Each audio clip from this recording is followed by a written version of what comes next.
Outlander's last offering featured its most diverse range of locations yet, as Diana Gabaldon's novel, aptly titled Voyager, took Jamie Fraser, played by Sam Heughan, and his estranged wife Claire, Katrina Balfe, across the world. Starting the season in different time periods. Claire built a life with her first husband Frank Randall, Tobias Menzies, and daughter Brianna, Sophie Skelton, in 20th century Boston. Jamie meanwhile travelled across Scotland before he eventually ended up setting up a business in a printing shop in Edinburgh. When the pair reunited, it wasn't long before they returned to Lollybrook in the Highlands, where Jamie's sister Jenny Fraser, Laura Donnelly, managed the clan's estate. From there, the couple embarked across the Caribbean oceans in search of Jamie's nephew young Ian, who had been captured by pirates.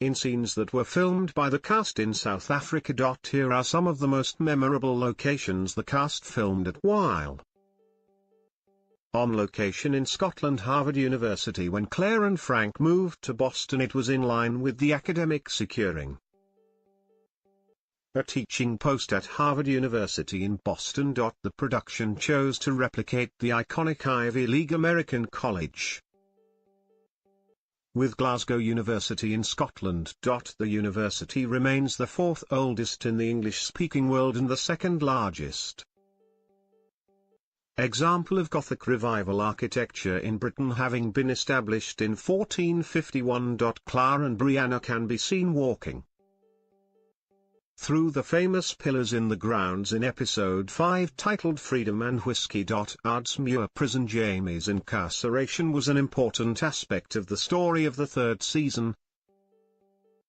as it was where he was reunited with Lord John Grey, David Berry, and where viewers discovered that fan favourite Murtaugh Mackenzie, Duncan Lacroix, was still alive. The prison scenes were filmed at Craigmillar Castle, which was a ruined structure from the medieval period. The cast would likely have suffered from the cold after filming hours in the open air, huddled in the prison cell sets.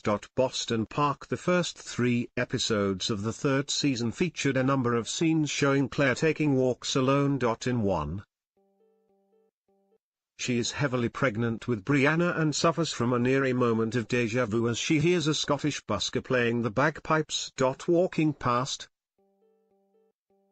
Claire stops to give the man some change as she takes a moment to remember her true love. Fans can walk across the bridge and through Kelvingrove Park in Glasgow, which doubled for the American scenes. Air Harbour. Following the dramatic scenes that saw young Ian, John Bell, captured, Claire and Jamie decide to leave Scotland in search of him from Air Harbour. A small harbour in Dunure village was used to film the exterior scenes, and less than a mile away fans can also visit Dunure Castle to see the backdrop of Silky Island from the show. Jamie's print shop. The external shots of this major scene were filmed in Bakehouse close to Edinburgh's historic Royal Mile, which saw Claire notice the building sign and realize she was about to be reunited with her long-lost husband. The next shots depicted her taking deep breaths and preparing to enter through the door for one of the show's most powerful moments ever filmed. The close was likely chosen as it remains one of the best preserved in the city, so was easily transformed into 18th century Edinburgh. Market scenes in central Edinburgh. The Edinburgh street scenes are some of the most memorable from season 3's 6th episode A, Malcolm, which saw Jamie and Claire's long-awaited and emotional reunion. Following their initial meeting in the print shop where the redhead worked, Claire joined her husband about his business in the city, where she then bumped into a grown-up Fergus, Cesar Domboy. The bustling market scene was set up in Tweedale Court just off the Royal Mile, And amid the noise Clara and Fergus shared a warm embrace. Governor's mansion in Jamaica. Flashing forward to the end of the season. One of the most lavish scenes took place at the governor's mansion, where Jamie and Claire joined hundreds of guests for the ball. Filled with sumptuous furnishings and lavish costumes.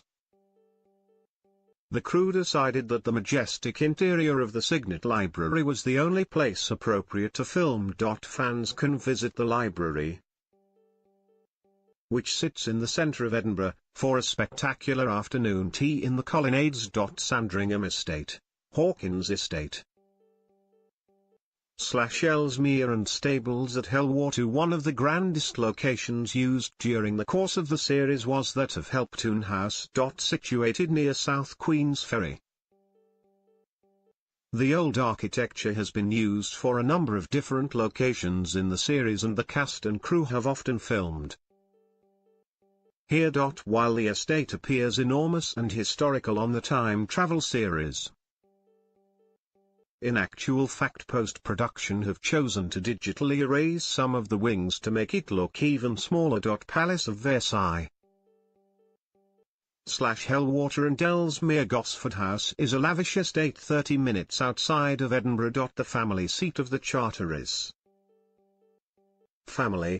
It's only fitting that it doubled for the Palace of Versailles during the Stars series' second season. It also featured as the backdrop for Helwater and Ellesmere, where Jamie spent a great deal of time over the years, and where Lady Geneva Dunsany, Hannah James, gave birth to his son William Ransom. Outlander Season 3 is out on Blu-ray and DVD now, and Season 4 is expected to return to Stars and Amazon Prime Video later this year.